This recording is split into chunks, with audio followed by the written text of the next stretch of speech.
पतंजलि सेवार 30 वर्ष पूर्ति उपलक्षे पतंजलि भारत स्वाभिमान सुवर्णपुर तरफ 3 दिवसीय योग प्रशिक्षण शिविर उद्यापित।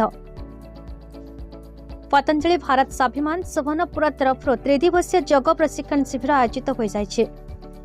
शिविर को जिला भारत स्वाभिमान प्रभारी मनोज पंडा उपस्थित रही 3 दिवसीय योग शिविर को आनुष्ठानिक भाव में उद्घाटन करते।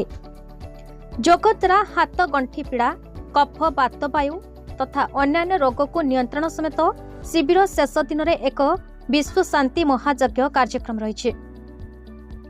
शिविर को कलाकान्ह साहू समेत द ओल्टर तथा अन्य ग्रामर 30 रु ऊर्ध्व युवक सूर्य नमस्कार आसन प्राणायाम और ध्यान अभ्यास नहीं।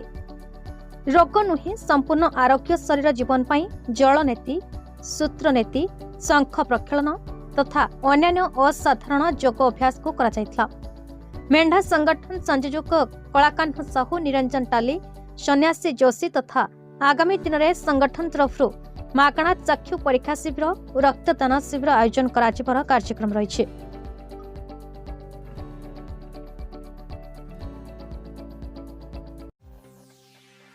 सुवर्णपुर जिलार श्यामसुंदर पंडांक रिपोर्ट, भारत न्यूज।